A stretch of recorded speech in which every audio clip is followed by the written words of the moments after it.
자, 이 새벽 주께서 우리에게 주신 말씀 함께 보겠습니다. 히브리서 3장 1절로 19절의 말씀입니다. 우리 한 절씩 교독해서 봉독해 올리겠습니다. 히브리서 3장 1절로 19절의 말씀입니다. 교독하겠습니다. 그러므로 함께 하늘의 부르심을 받은 거룩한 형제들아, 우리가 믿는 도리의 사도이시며 대제사장이신 예수를 깊이 생각하라.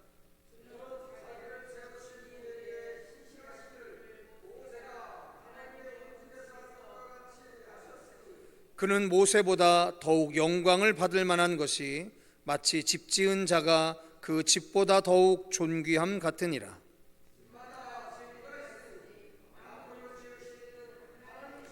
또한 모세는 장래에 말할 것을 증언하기 위하여 하나님의 온 집에서 송으로서 신실하였고,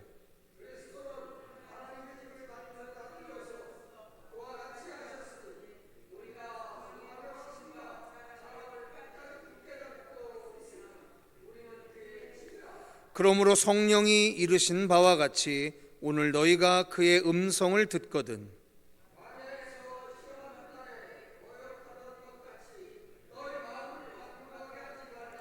거기서 너희 열조가 나를 시험하여 증험하고 40년 동안 나의 행사를 보았느니라.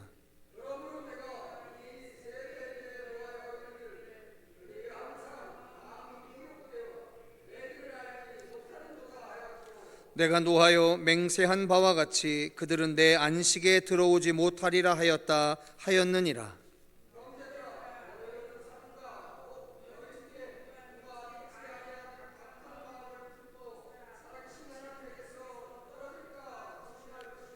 오직 오늘이라 일컫는 동안에 매일 피차 권면하여 너희 중에 누구든지 죄의 유혹으로 완고하게 되지 않도록 하라.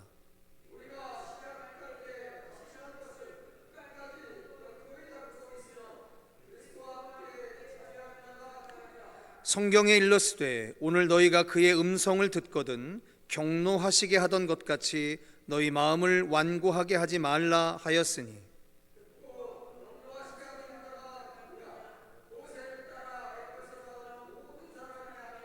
또 하나님이 40년 동안 누구에게 노하셨느냐? 그들의 시체가 광야에 엎드려진 범죄한 자들에게가 아니냐?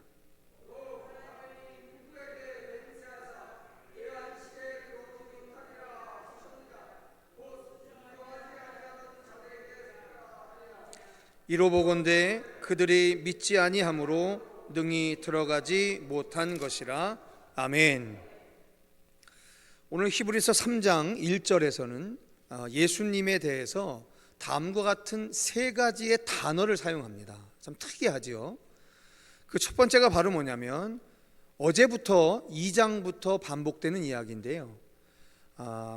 거룩한 형제들아 라고 이야기를 합니다. 어제도 2장 11절에 이렇게 기록되어 있었습니다. 거룩하게 하시는 이와 거룩하게 함을 입은 자들이 다 한 근원에서 난지라. 그러므로 형제라 부르시기를 부끄러워하지 아니하시고, 이렇게 쓰여 있습니다. 자, 예수와 우리가 형제다라고 표현을 하고 있다는 거예요. 여러분, 이게 되게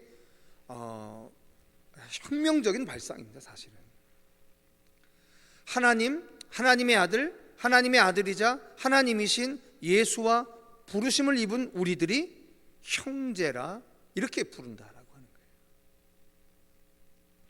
우리가 이러한 우리의 삶의 정체성, 인생의 정체성에서 자꾸만 무너지고 쓰러지는 거죠. 오늘 3장이 그 이야기를 하는 겁니다. 우리의 문제가 어디에 있는지에 대해서. 듣지 못해서가 아니라니까요. 자, 그리고 두 번째가 우리가 믿는 도리의 사도이시며 라고 이야기합니다. 사도. 신약 성경 전체에서 예수를 사도라고 표현한 유일한 곳이 이곳입니다. 근데 우리 성도들이 이 사도라고 하는 말에 대한 이상한 오해가 있는 것 같아요. 여러분, 사도가 무슨 뜻이냐면 보냄을 받은 분이라는 거예요. 보냄을 받은 사람. 그러니까 예수님은 하나님에 의해서 우리를 위해, 우리의 구원을 위해 이 땅에 보내심을 받은 분이잖아요. 그러니까 그분을 사도라고 부르는 것에 그렇게 큰 결격 사유가 있는 건 아닌 거죠. 많은 분들이 이 히브리서에서 이야기하는 예수를 사도라고 하는 표현하는 방법을 되게 낯설다라고 싶으시는데 사실 그렇지 않습니다. 여러분 잘 아시는 것처럼 마태복음 10장에 보면 너희를 영접하는 자는 나를 영접할 것이요 나를 영접하는 자는 나를 보내신 이를 영접하는 것이니라 이렇게 말씀하시는 장면이 나옵니다. 나를 보내신 이, 즉 예수가 자신을 뭐라고 얘기했냐면 나를 보내신 이가 있다라고 하는 거예요. 그럼 당신은 뭐예요? 보냄을 받은 분이라는 거죠. 그죠? 그 보냄을 받다라고 하는 것을 한자로 하면 사도라고 하는 거예요. 사도. 사도의 뜻이 그거잖아요. 보냄을 받았다라고 하는 거 아니에요? 보냄을 받았다. 또 여러분 잘 아시는 것처럼 너무도 잘 아는 거죠. 하나님이 그 아들을 세상에 보내신 것은 세상을 심판하려 하심이 아니오 이렇게 얘기할 때 하나님이 그 아들을 세상에 보내셨다라고 이야기하지 않습니까? 신약성경 곳곳에 예수는 하나님이 보내셨다라고 하는 말이 나옵니다. 그래서 히브리서 저자는 우리가 믿는 도리의 사도이시다 이렇게 얘기하는 겁니다. 사도. 즉 예수는 하나님에 의해서 보냄받은 분이다라고 하는 거예요. 그리고 마지막으로 어저께 맨 끝에서 이야기했던 것처럼 예수를 대제사장이다라고 표현하는 거예요. 자, 세 가지의 단어. 예수를 뭐라고 표현하냐면 첫 번째 형제요, 두 번째 사도요, 세 번째 대제사장. 이렇게 예수에 대해서 자격을 설명해 주고 있는 거예요. 그분의 격을 설명해 주고 있는 거예요. 자, 그런데 성도 여러분, 우리가 레위기서에서 보았던 대제사장이라고 하는 사람이 뭐 하는 사람이었죠? 이스라엘의 죄악을 이스라엘을 대표해서 하나님 앞에 속죄의 제사를 드리는 사람 아닙니까? 그렇죠? 그런데 이스라엘의 율법에 규정되어 있는 아론과 그의 자식들로 구성되어져 있는 대제사장과 예수의 대제사장 되심의 가장 극적인 차이는 뭐냐면 이스라엘의 대제사장들은 사람들이 바친 백성들이 바친 제물을 가지고 제사를 지냈던 사람이에요. 그런데 예수님은요 본인이 제물이 되어주신 분인 거죠. 근본적인 차이가 있는 분입니다. 그런데 욤키푸르 즉 7월 10일 날 대속죄일 날 대제사장이 지성소에 1년에 딱 한 차례 들어가서 이스라엘 전체를 대신해서 속죄 제사를 드리잖아요.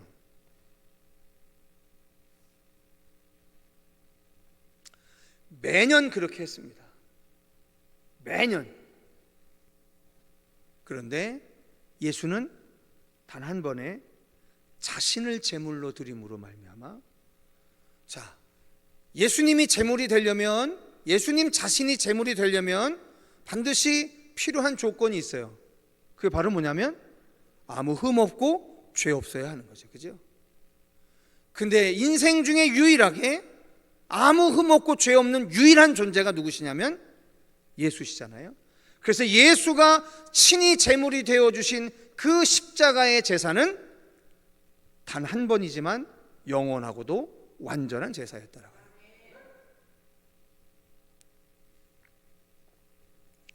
자, 예수를 이렇게 얘기합니다. 예수가 대제사장이시고 사도이시고 형제이라.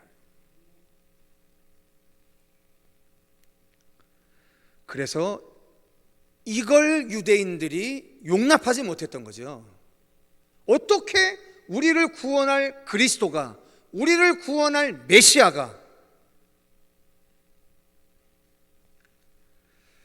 우리와 같이 육신을 입은 자요 더더군다나 십자가에 못 박혀 죽은 자일 수 있느냐라고 하는 거죠. 그런데 어제 읽으셨잖아요.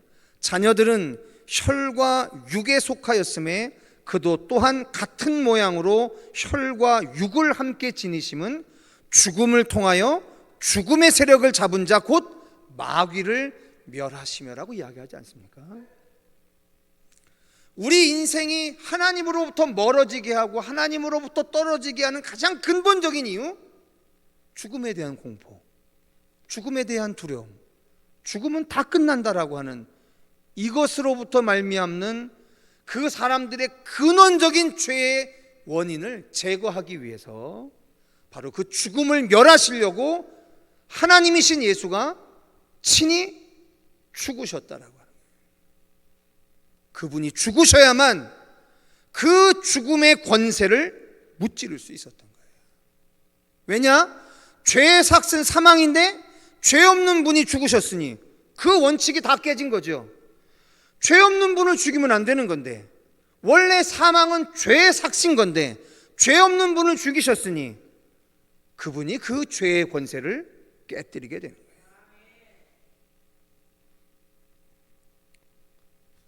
그래서 이 시대에 많은 사람들을 미혹해하는 죄의 세력과 싸우는 우리 그리스도인들의 전략도 무엇이어야만 한다? 죽기까지 순종하고 충성하는 것이어야 한다는 거예요. 그렇지 않으면 못 이겨요. 우리가 부자가 돼서 그걸 이길 수 있을 것 같습니까? 권력자가 돼서 그것을 이길 수 있을 것 같습니까? 천만의 말씀입니다. 그렇게 됐다면, 그게 사실이었다면 아무 죄 없는 예수도 장신이 십자가에서 죽으시면서 그 일을 하시지 않았을 거예요. 40일 금식 이후에 마귀들이 유혹했을 때, 너 이 낭떠러지에서 떨어져 봐라, 내가 너 손끝 하나 다치지 않게 내가 너 받아줄 테니까, 그런 유혹에서도 절대로 흔들리지 않았어요. 왜냐? 이 땅의 죄의 세력을 이기는 방법이 그게 아니기 때문에 그런 거예요. 그리스도인들이 성공하고 부자가 되고 권력자가 되고 지식이 충만해서 세상의 이 죄악의 권세를 이길 수 있을 거다, 이건 정말 성경을 몰라도, 이거 안 읽는만 못하는 거 아닙니까?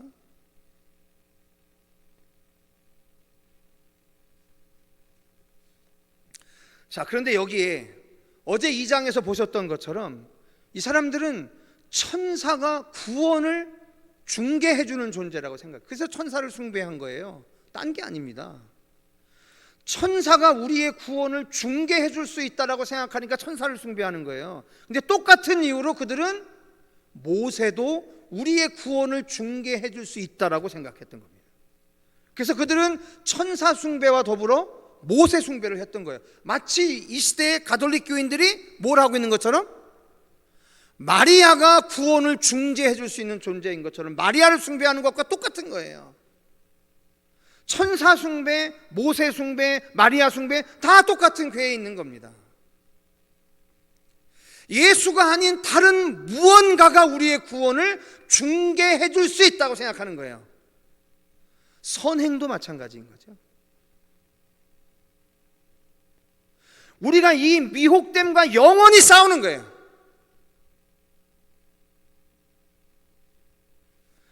이 초등학생들이 이거에 대해서 이렇게 질문하는 겁니다. 그럼 목사님, 우리 보고 착한 일 하지 말라는 거예요? 제대로 살지 말라는 거예요? 누가 그거 하지 말래요? 그걸 하는 이유가 다른 거죠. 그것 때문에 구원을 얻는 게 아니잖아요. 우리가 은혜로 구원받은 것 때문에 그렇게 사는 거지, 우리가 그것 때문에 구원받는 게 아니잖아요.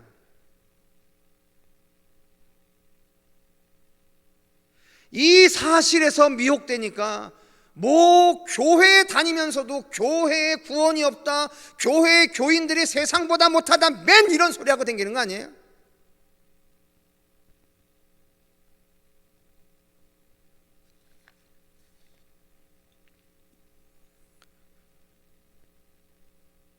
오늘 모세와 예수의 차이를 가장 극적으로 차이나게 해주는 설명이 있어요. 다 같이 5절과 6절을 다시 읽겠습니다.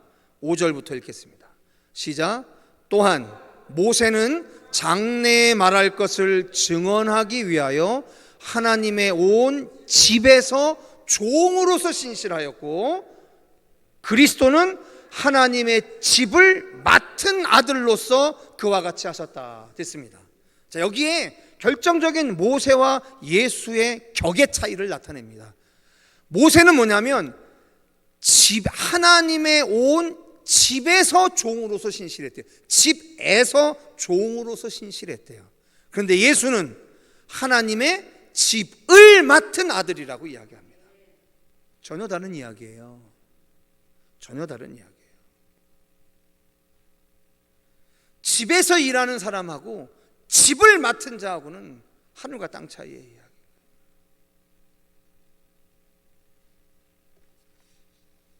근데 우리가 자꾸만 이 그림자에 지나지 않은 그 존재가 마치 우리의 구원을 중재해 줄 수 있을 거다라고 착각하는 거예요. 근데 이게 왜 이렇게 무서운 거냐면 그 뒤에 이제 7절부터 써 있는 그 말에 그 이야기가 나와 있어요. 자, 심각한 이야기인데 잘 한번 생각해 보십시오. 자, 7절부터 마지막 19절까지 한 가지 이야기를 합니다. 자, 들어보십시오. 그러므로 성령이 이르신 바와 같이 오늘 너희가 그의 음성을 듣거든 하면서 쭉 이야기를 합니다. 그러면서 뭐를 이야기하냐면 광야에서 있었던 너희들의 열조, 너희들의 조상들이 내 안식에 들어오지 못했다라고 하는 겁니다. 다시 말씀드려요. 히브리서에서 이야기하는 안식은 요한복음에서 이야기하는 영생이라는 단어이고, 공간복음에서 이야기하는 하나님의 나라, 똑같은 단어라고 얘기했죠, 그죠? 자, 광야 40년 동안에 있었던 사람들, 그들은 날마다 구름 기둥과 불 기둥으로 하나님이 임재하는 걸 봤어요. 지팡이로 돌을 두드리면 물이 나오는 걸 봤어요. 아침마다 만나로 먹여주는 것을 먹었어요. 그런데 한 사람도 안식에 들어가지 못했어요. 하나님의 나라에 들어가지 못했어요. 영원한 생명에 들어가지 못했어요.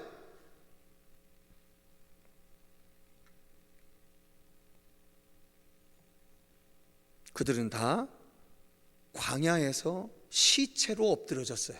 그래서 끝났어요. 이유가 뭐냐? 못 봐서가 아니에요. 못 들어서가 아니에요. 보고 들었어요. 만졌어요. 그런데 마지막 19절에 이렇게 얘기합니다. 이로 보건대 그들이 믿지 아니함으로 능히 들어가지 못한 것이라 라고 이야기합니다. 여러분, 기적을 보고 하나님의 음성을 들으면 여러분들이 과연 믿음에서 끝까지 승리할 수 있을까? 여러분, 갸우뚱하셔야 합니다. 보지 못했기 때문에 못 믿고 듣지 못했기 때문에 못 믿는 게 아니라니까요. 그러면 예수가 왜 그런 얘기를 하셨겠어요? 너희들은 본고로 믿느냐? 보지 않고 믿는 자가 복되도다라고 하는 말씀을 뭐하러 하시냐고요. 저는 목회하면서 되게 웃긴 일들을 봤습니다. 제가 부임 초창기 때 부교육자들을 청빙을 하는데 저한테 면접 온 부교육자들이 한결같이 하는 얘기가 있었어요. 어떻게 우리 교회에 오셨습니까? 예, 목사님 기도하는 중에. 그러다가 어느새 나갈 때가 되면 내가 물어봐요. 왜 나가요? 그랬더니 하나님의 뜻이 여기 있는 것 같지 않습니다. 그래요. 그럼 올 때 그렇게 말씀하신 하나님은 무엇입니까? 내가 그러고 내보내요.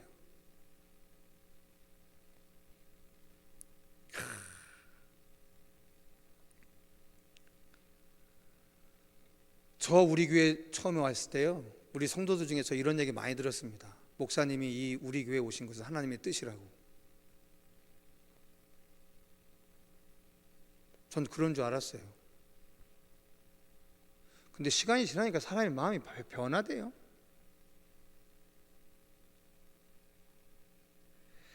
여러분, 제가 어느 날인가 우리 교회에서 심무하다가 다른 교회를 간 목사님이 나한테 그런 얘기를 하더라고요. 목사님, 이제 더 큰 데 가서 더 큰 목회를 배우고 싶다는 거예요. 그래서 제가 그런 말을 했습니다. 목사님, 가장 큰 목회가 뭔지 아세요? 여러분, 가장 큰 목회가 뭔지 아세요? 목회자의 마지막 과제가 뭔지 아세요? 내가 요사이 우리 부교육자들한테도 얘기합니다. 목회자의 실패가 뭔지 아세요? 제가 느끼게 되는 목회자의 실패는 하나님이 나에게 붙여준 양무리들을 신뢰하지 못하는 거예요. 그게 실패예요. 여러분, 어떤 부모가 실패하는 건 줄 아십니까? 하나님이 나에게 자식이라고 준 그 존재들에 대해서 신뢰와 기대와 희망을 잃어버리는 부모가 실패하는 거예요. 내 자식이 다른 자식보다 공부도 못하고 사회적인 능력도 적고 그래서 내가 부모와 자식 간의 관계를 실패하는 게 아니라니까요. 부모로서의 실패가 뭔지 아세요? 내 자식이 하나님이 나에게 주신 기업이라고 하는 그 생각과 믿음에서 실패하는 순간 그는 부모로서 실패하는 거예요. 자식의 실패가 뭔지 아십니까? 내 부모가 세상의 모든 부모보다 제일 낫지 못하다라고 생각하는 그 생각을 하는 순간서부터 망하는 거예요. 내가 내 부모를 선택할 수 있었나요? 내가 내 자식을 선택할 수 있었나요?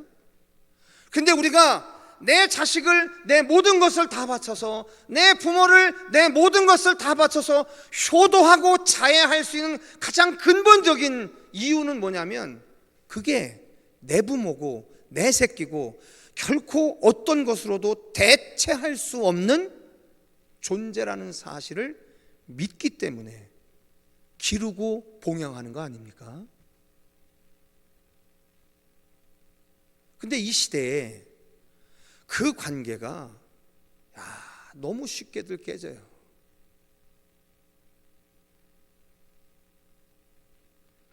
목사님, 믿지 못할 짓을 하니까 신뢰할 짓을 못하니까 그러는 거 아닙니까? 예, 얼마든지 이해할 수 있습니다. 그런데 여러분의 믿음의 한계, 신뢰의 한계가 거기뿐이라는 생각은 안 해보셨어요?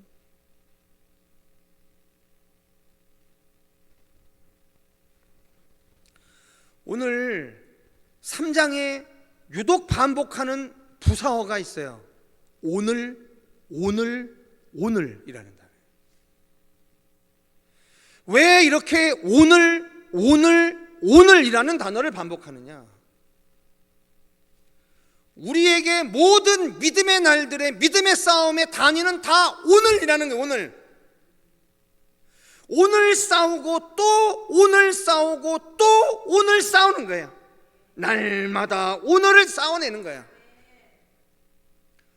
그러니 오늘을 싸우지 못하는 사람들이 이 사람하고 한 3년 지내봤더니, 이 사람하고 한 10년 지내봤더니, 이 사람하고 한 20년 지내봤더니 상종할 인간이 못 됩니다. 상종할 사람이 못 됩니다. 이건 그의 실패가 아니에요. 오늘 우리의 실패인 거지.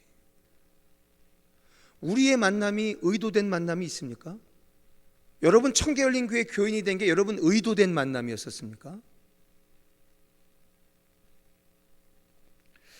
저는 제 인생을 놓고 보면 그런 적이 없었던 것 같아요. 그러면 이렇게 만난 만남은 하나님 안에서 언약이 있고 약속이 있는 만남 아니겠습니까? 이 믿음에서 실족하는 게 패배하는 거죠.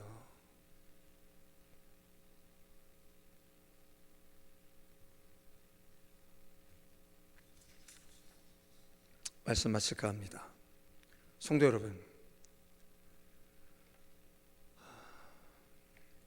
오늘도 우리가 읽은 본문 안에서 그런 이야기를 합니다.